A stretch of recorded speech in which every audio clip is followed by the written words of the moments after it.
Hello everyone, and welcome back to another episode of the OldSchool Runescape Retrospective series. First and foremost, as always, I want to thank you all for the continued support so far. It's been a real treat to see all the engagement with the series so far, and I hope to continue to make content that informs and entertains. That being said, I'll quickly do the YouTuber thing here and remind you all to like and subscribe to the channel. We recently passed 100 subscribers, so thank you all for that. It really goes a long way into helping the videos get seen by others, so thank you. With that out of the way, let's jump right into things where today we'll be discussing combat a little more broadly than last time as we talk about combat styles, strengths and weaknesses, and the combat triangle. We'll progress our conversation by talking about Powercreep in OldSchool Runescape and how Jagex has gone about mitigating its effects.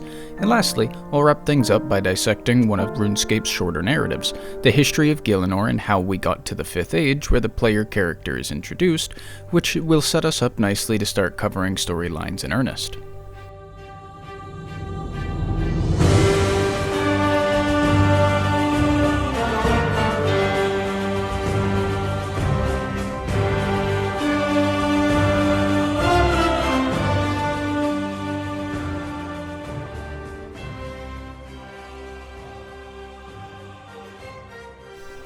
I want to open today's video by continuing our discussion from last episode about combat, but shift our sights to a more broad lens and look at the three combat styles as a whole, how they progress and level throughout our journey, and how they interact with each other through the combat triangle. While this can be kind of a large and daunting subject, I'll do my best to break it down to easily digestible segments.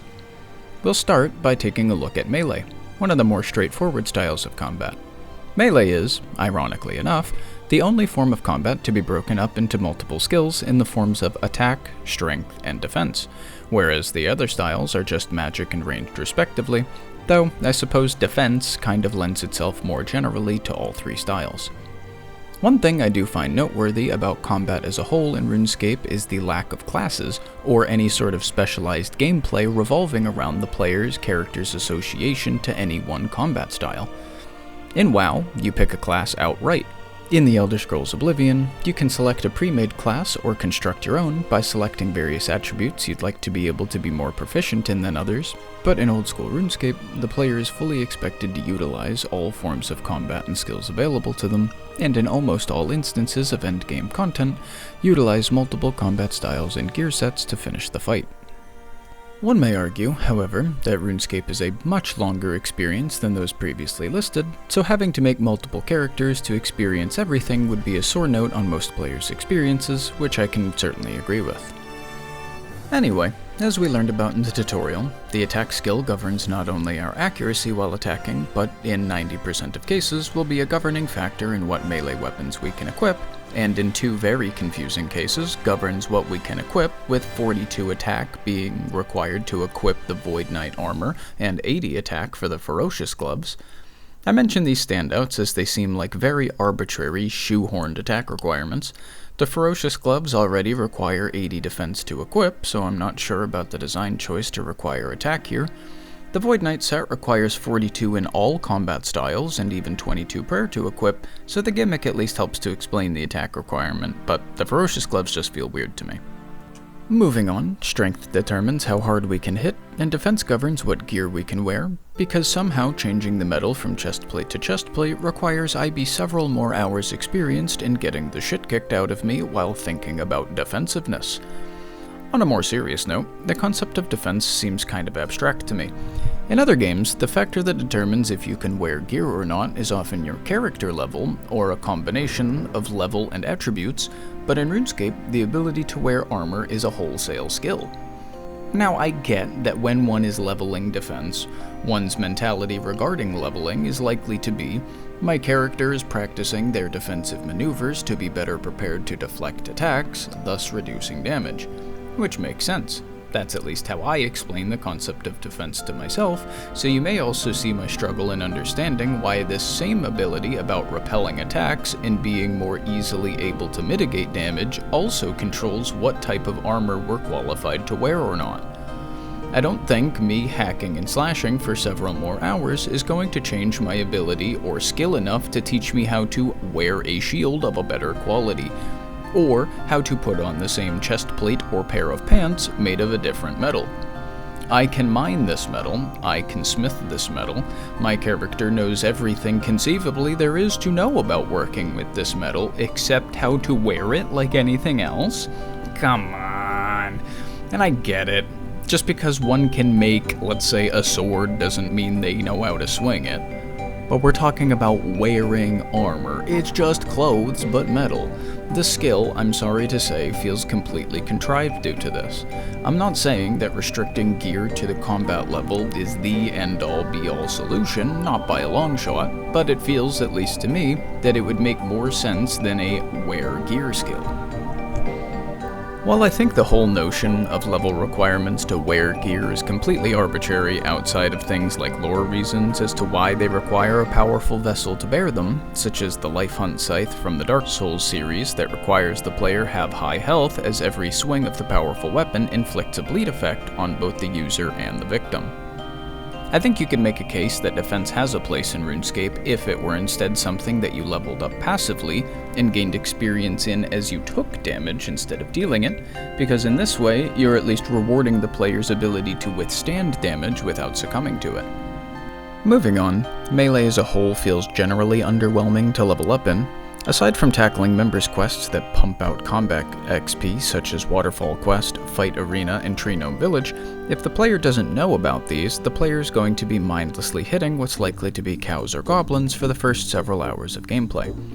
While to some this isn't an issue, there's plenty of others doing the same thing around, and you can even earn some gold in the process, but you may also be able to see how someone might not want to dive into a brand new game, go through the tutorial, wander 50 feet from the starter zone, and park the bus for 4 hours.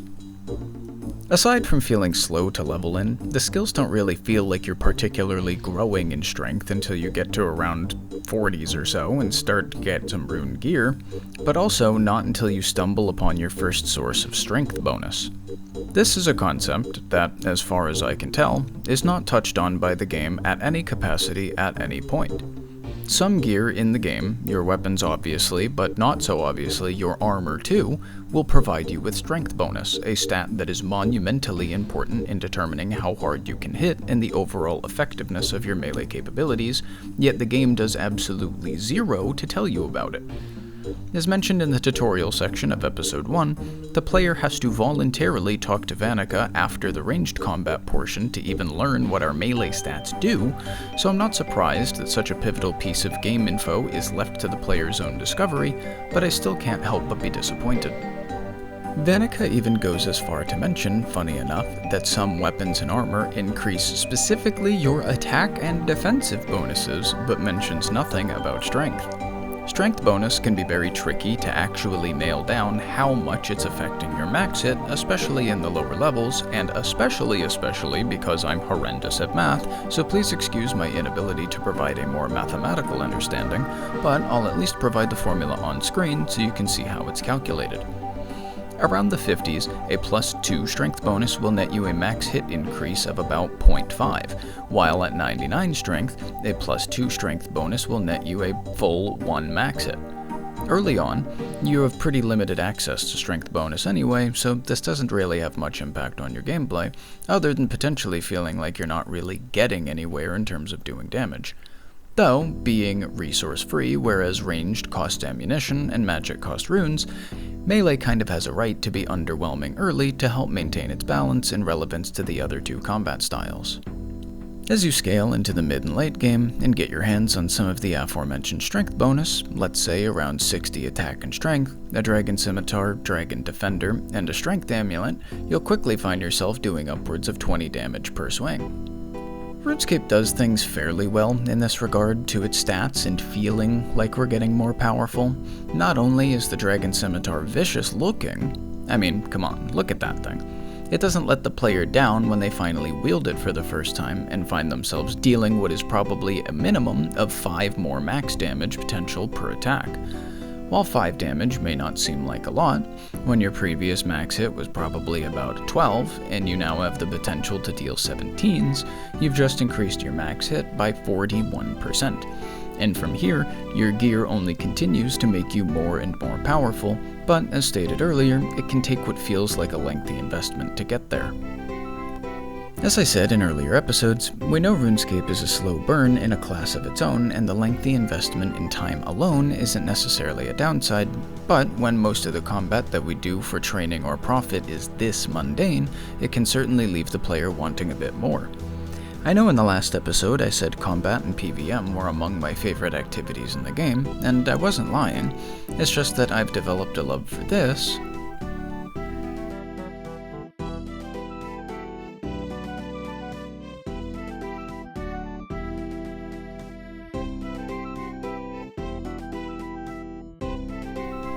Not this. And while this whole section may be coming off negative, and it's true, I really think combat, for the most part, kinda sucks, to be honest. It's an unfortunate ladder that all players must boringly trudge upwards upon in hopes of finding content that is more engaging and challenging to them. Truth be told, the problem of engagement enjoyment doesn't improve dramatically as we digress into ranged and magic combat, though with some more recent changes in the form of Project Rebalance, we at least have a few more worthwhile decisions to make as far as our gear, weaponry, and attacks go. We'll talk about this in more detail in just a minute. As far as attack styles and the various weapons that govern them, we have the types Stab, Slash, and Crush, with things like swords, scimitars, and maces being the most explicit examples of each style. As such, enemies have defenses towards these various attributes, lacking largely in one to create a natural weakness, and thus incentive to use that type of weapon. In recent years, Jagex has made melee less scimitar-scape, but to my knowledge there's no real advantage to training with, say, a mace versus scimitar. Comparing just the rune mace to the rune scimitar, we see the scimitar boasts plus 8 strength bonus alone, coupled with the fact that when you're in these stages of the account, when you're wielding rune, you aren't fighting anything where thinking about these styles even matters anyway, so as far as the early and mid game goes, your options are pretty much the best scimitar you can wield for a while.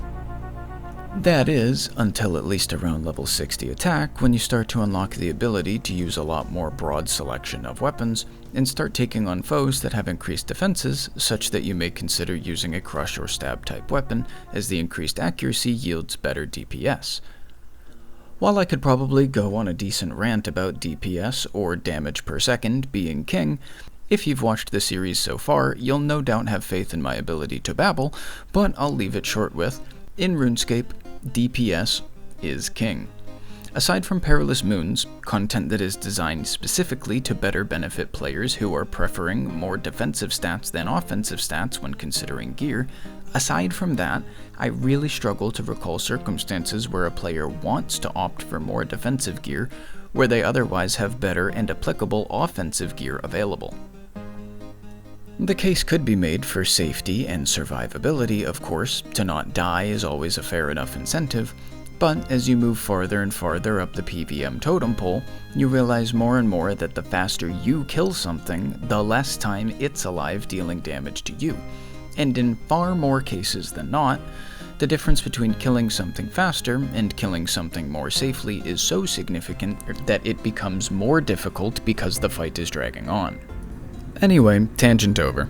As you get towards 60 attack and you get access to dragon weaponry, which is the first tier where everything except the scimitar isn't straight hot dog water, obsidian gear, which looks like a compressed claw machine claw that acts like a stab sword, apparently, and at 65 you can wield the Sarachnis Cudgel, your first decent crush option in a while, and your options only continue to expand as you progress further.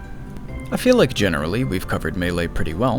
There's not really too much going on here that's particularly interesting, aside from perhaps halberds that extend your attack range by 1, meaning you can safe spot with melee, but they're typically so slow, outside of the Noxious halberd, that this is generally inadvisable.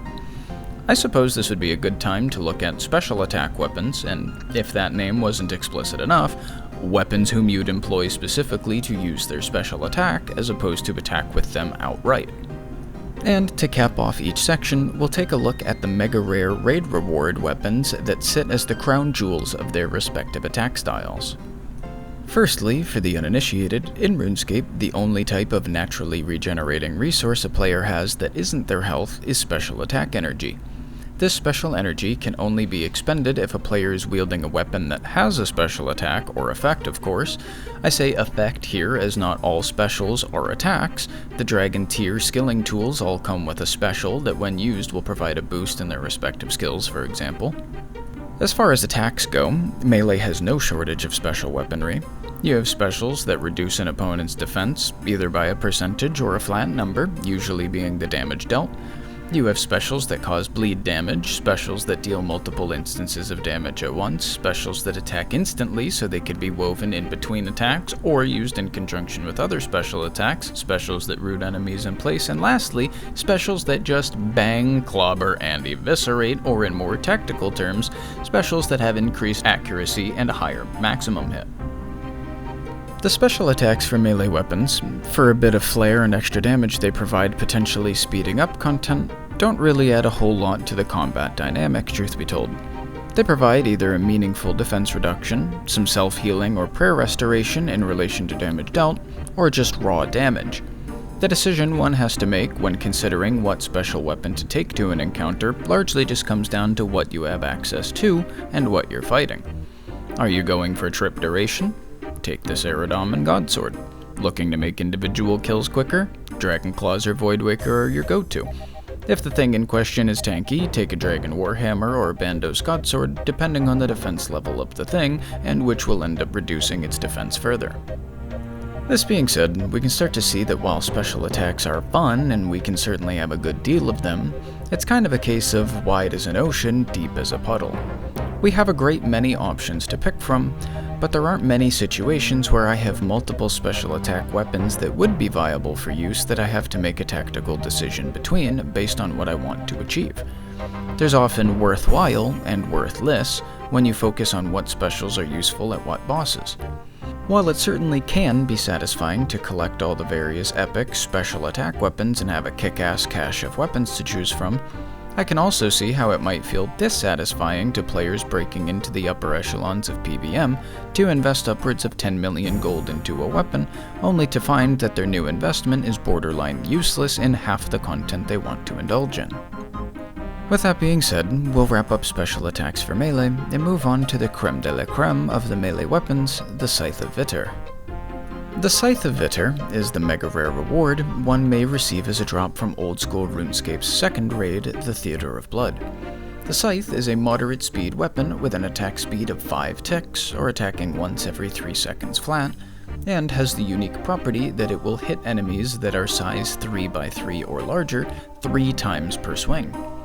This effect makes it especially sought after in fights where slash accuracy is concerned. You're fighting a large opponent, which most bosses are going to be anyway, and especially sought after if you want to look like a huge badass.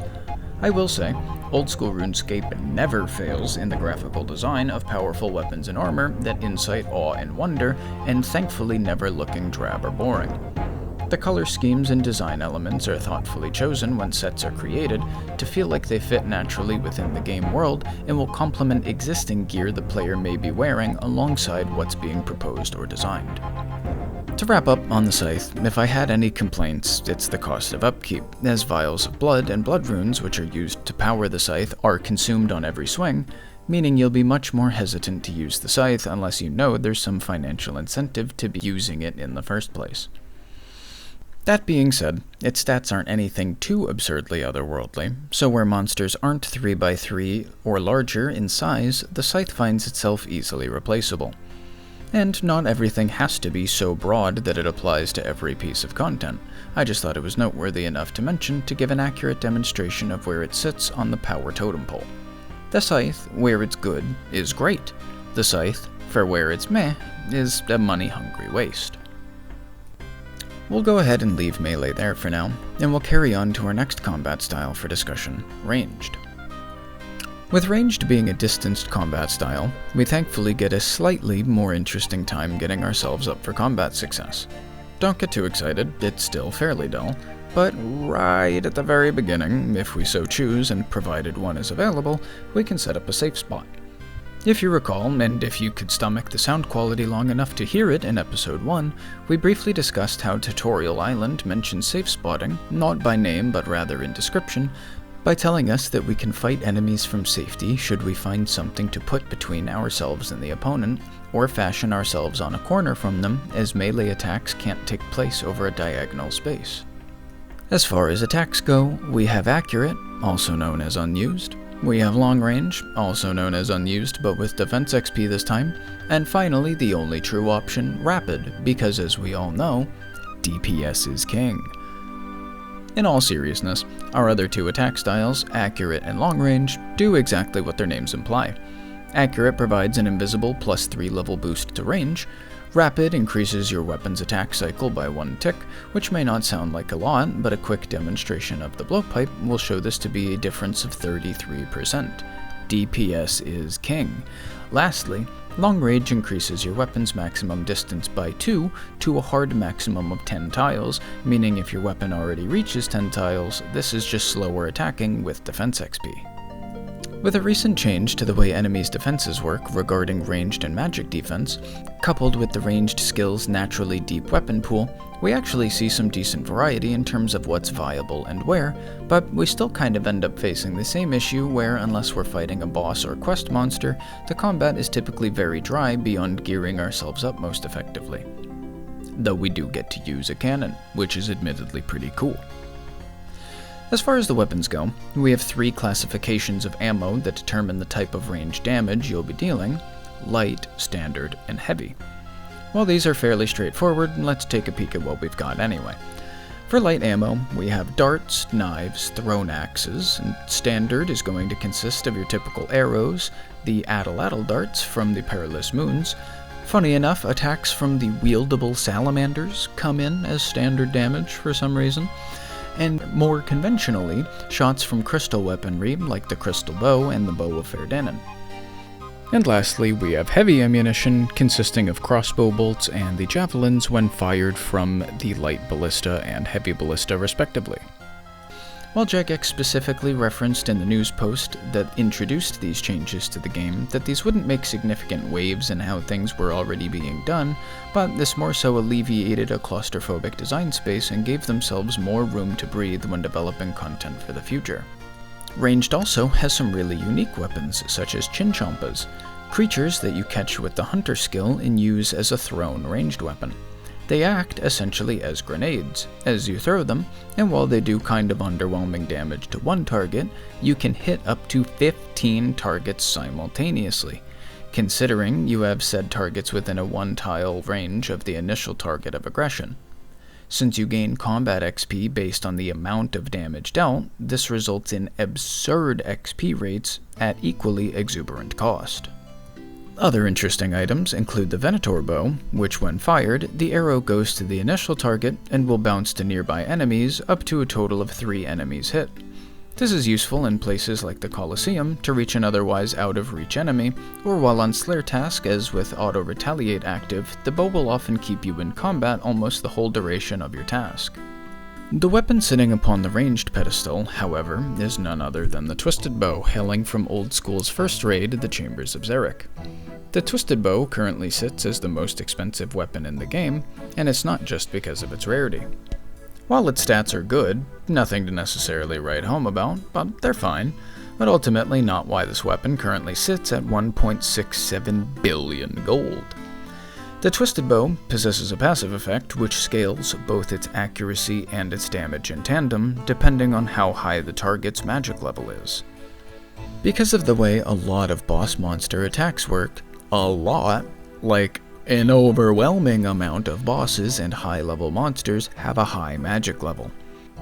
Under normal circumstances, as in outside of a raid, should the player have 99 range, best in slot ranged gear and using all possible bonuses, such as being on a Slayer task, having rigor active, etc., a player can hit up to a 90. The Twisted Bow is so strong, it practically trivializes content where it's great. In the Inferno, you can save several minutes of effort and difficulty on the final encounter with Zook alone, and much more, of course, throughout the 68 waves preceding him. The T-Bow makes Commander Ziliana feel like running agility laps with some mobs pestering you from the middle. Remember the fight caves story from last episode? Try 3-shotting Jad, dummy. In all seriousness, this thing is crazy powerful and worth every bit of the price tag. And finally, moving on to the last of our 3 combat styles, Magic. Magic is, in my opinion, the most complex combat style, so I saved it for last. In OldSchool Runescape, we have 4 spellbooks available for use: Standard, Lunar, Ancient, and the most recent addition with the introduction of Zaya, the Arceus spellbook. Spellbooks are unlocked via quest completion and are thematically based around the culture and lands they come from. Spells on each of the spellbooks can be broken down into 3 categories: combat, utility, and teleportation. Utility spells include jewelry enchantments, smelting ores without a furnace, and most notably alchemizing items into gold, which is among the oldest and most common mage training methods to date. Magic is a weird, complicated skill. Its accuracy and damage calculations differ entirely from the other 2 forms of combat. Until recently, all your spells had different max hits. Now your max hits scale as you unlock new spells of a particular tier. Magic is really relevant and strong early due to its early access to high damage, with spells like Fire Strike being capable of hitting 8s at level 13, something you likely won't be doing with your other combat styles until roughly the 30s and 40s, right up until you stop needing it for the quest bosses that reward you with enough XP to bypass the early levels of the other combat styles that now exceed Magic, either in raw DPS or ease of upkeep. As far as spells go, on the standard spellbook we have the basic elements. From the weakest to strongest, we have air, water, earth, and fire, and 5 tiers of spells for each element. Lunar Magic doesn't actually feature any combat spells, other than the level 94 spell Vengeance, which will rebound 75% of the next damage they take back at the inflictor. Lunar spells instead focus more so on utility, crafting huntsman kits out of nowhere, baking pies, sharing combat potions, which I suppose is combat adjacent, tanning leather, stringing jewelry, you get the picture. Ancient magics, by contrast, are almost entirely combat-based.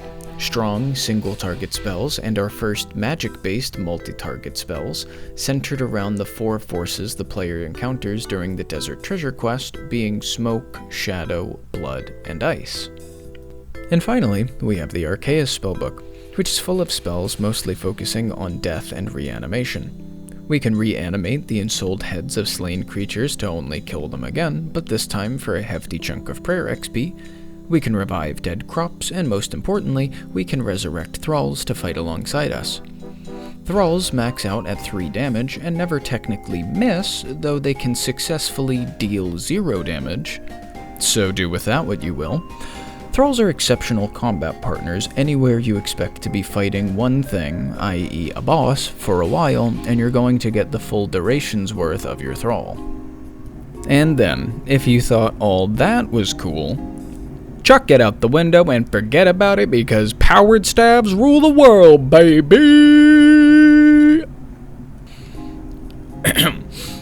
Maybe it's not that severe, but magic has a problem, and it's in the form of powered staves. Magic weapons that you charge with runes, and usually some other easily acquirable resource, and the staff will produce a spell of its own, but 1 tick faster, and usually stronger too.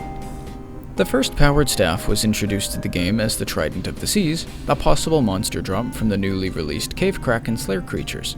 The Trident, when it released, fundamentally changed magic. This was the player's first opportunity to attack with magic in 4-tick speed, allowing it to compare with the other 2 styles.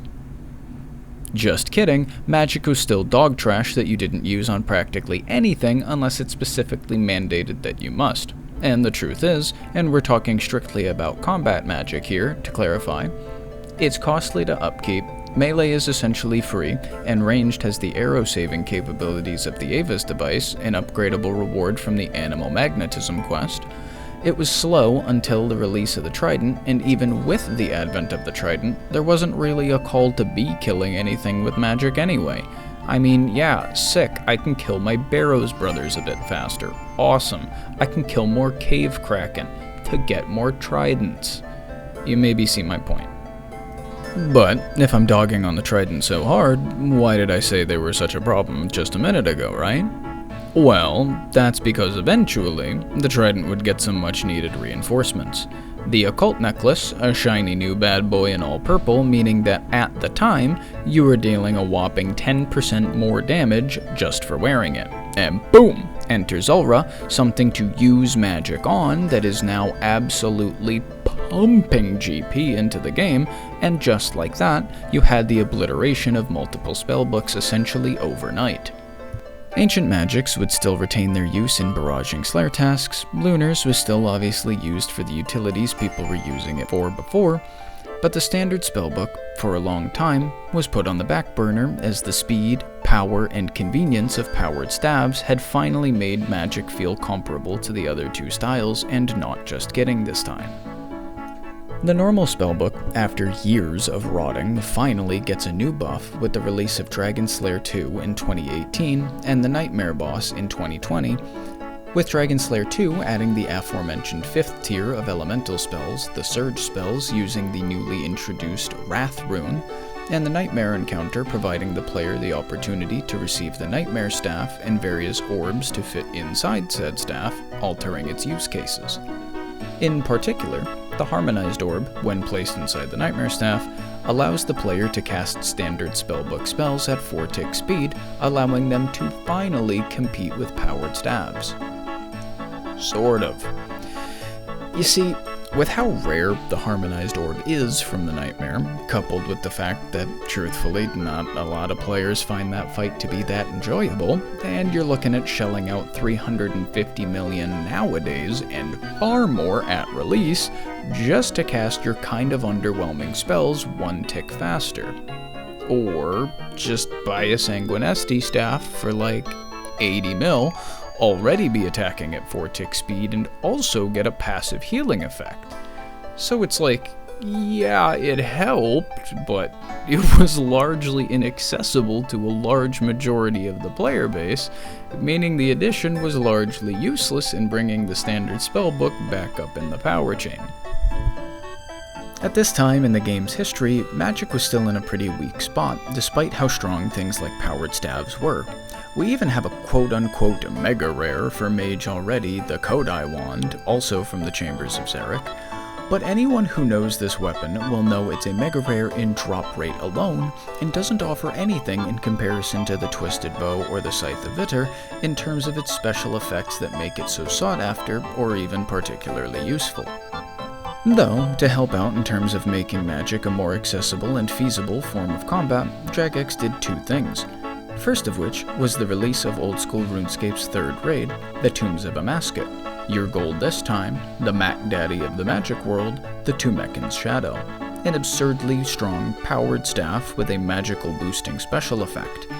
Like the other 2 powerhouse mega rares, the Tumeken's Shadow is a 5-tick weapon and is charged with Chaos and Soul runes coming in at just under 800 gold per cast, boasts a range of 10 tiles, and most importantly, has a special effect which, while it only applies to the staff's own spell, it takes your magic accuracy and damage percentage increases from your gear and triples it. This, as you can probably imagine, makes the staff a powerhouse even where monsters are particularly resistant against magic, provided the player has the gear to allow the staff to overcome said circumstances. With that being said, I think we've demonstrated a decent look at each of the combat styles. Now I want to take a brief look at how the styles interact with one another. In OSRS, we see the effects of what's called the combat triangle. Kind of like the various type, strength, and weaknesses in Pokemon, we can see each combat style has another style that it's strong against and one that it is weak to. In the demonstration shown, we can see that melee, with sharp blades to cut through dragon hide and strong metal armor to repel arrows and bolts, melee typically has a decent time against rangers. Rangers themselves will find that they're in a favorable position in relation to mages, as their dragon-eyed armor helps to absorb magic, and their bolts and arrows easily pierce through the robes of the mage.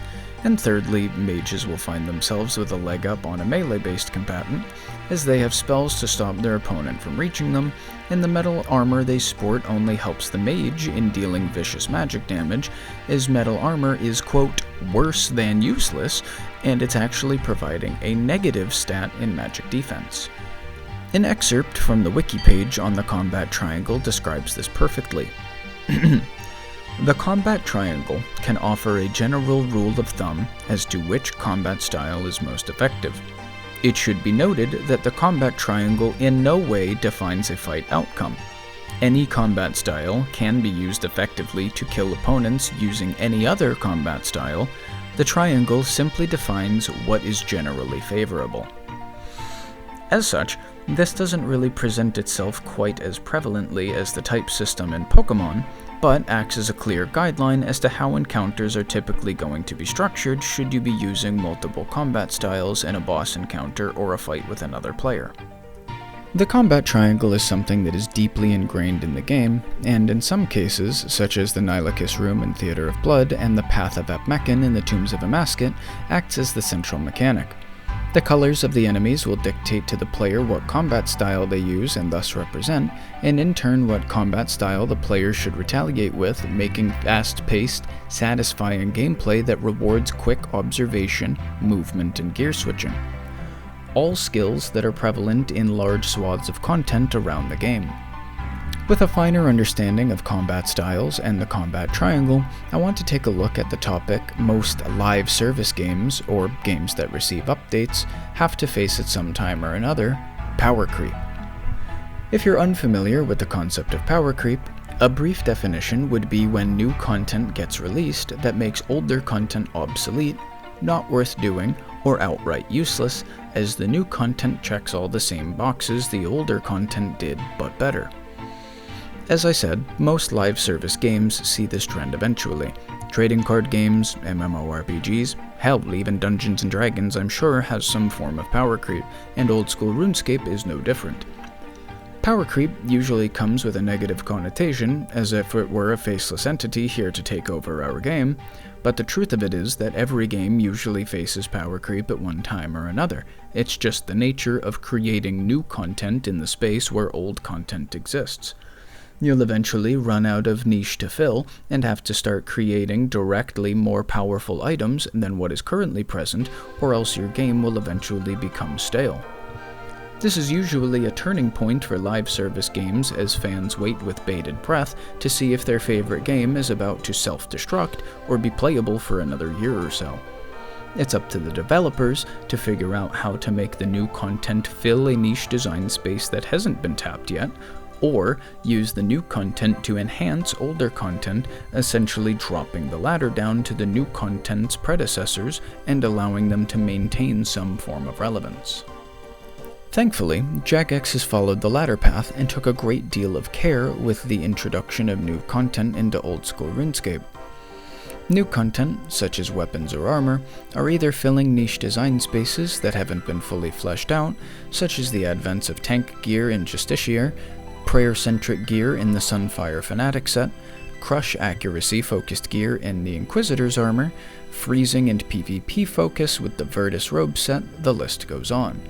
And then, in terms of direct upgrades to existing content, Jagex has set a precedent in OSRS that the previous best-in-slot gear is typically upgraded or broken down and used as a component to create newer, stronger versions, or on the other side of the coin, they make the stronger variant have some sort of noticeable downside to make choosing that gear be a tactical, weighted decision. Examples of this are the Ferocious Gloves, the current best-in-slot melee gloves that replaced Barrow's Gloves, Barrow's Gloves being a reward from the Recipe for Disaster quest, and act as the player's best glove slot item for a very long time. And, for a very long time, they were simply the best glove slot item in the game, providing positive stat bonuses in all combat styles. With the eventual release of the Ferocious Gloves, we'd see Barrow's Gloves take a back seat for the first time. However, Ferocious Gloves, while excelling in melee combat, sport negative bonuses for ranged and magic accuracy, making the Barrow's Gloves still the best for ranged combat for 3 years until the release of Nex, which with it brought the Zaurite Vambraces, rounding out the new age best-in-slot gloves to sit alongside the Tormented Bracelet, which had been present since 2016 as a magic upgrade for the glove slot. As we can see, While the 3 new glove slot items are all better individually than the Barrow's gloves, their versatility and lack of negative attributes means they stack up nicely where multiple combat styles are used and inventory space is concerned. Further examples can be derived from Nex. In fact, as the best-in-slot melee armor it brings to the game drops in a broken form, it needs to be repaired with broken-down components of the previous best-in-slot armor, Bandos. The Nihil Horn, which Nex also drops, is an attachable upgrade to the previous best crossbow in the game, the Armadillo crossbow, meaning the crossbow itself and the content it comes from maintains its value and relevance as a stepping stone towards better and better gear. When Tombs of Amaskit released, it brought new ranged armor which, you guessed it, isn't actually broken, but can be fortified by breaking down the previous best-in-slot ranged armor for Armadillian plates and use those in the new Masori armor, and the list goes on. New content continues to fill niche design spaces, expand on concepts that aren't fully fleshed out, or act as direct upgrades that still incorporate previous iterations of the best to make sure no content gets put to the wayside. All in all, Jagex does a great job at keeping old content in the loop when they release new content, and by effect produced a longer, more linear power curve. Most of the endgame weapons, upon release, were tier 75, as in they required only level 75 in their respective combat stats to wield. This felt like such a strange jump in power, being that a player at level 75 attack, who can now wield a Scythe of Vitter, was only just using an Abyssal Whip 5 levels ago. As such, we'd see the eventual rebalancing of these endgame items to require level 85 in their respective combat styles to wield, which felt like a much more natural progression. Furthermore, with the weapons that have sat atop the game for multiple years, only encroaching halfway through the 80s, we still see a good bit more design space ahead of us to play around with in terms of more power, with the skills capping at 99. With all of that being said, I think I am going to wrap up today's episode here. As I'm recording this, it is 42 minutes and 15 and then some seconds, and that's just the audio before trimming. I have a lot of work ahead of me, and I want to get this episode out today. It is currently 2:22 p.m. on the 12th of January, and I said this episode would be out today. So I'm gonna go ahead and get to editing now. If you're watching this, it's probably like 11 p.m. on the same day, but I love doing this. So I'm gonna keep doing it this way because I'm an idiot. Anyway, I just want to go off script and thank everybody for watching. If you've watched this far, thank you so much. If you watched the other episodes, thank you so much.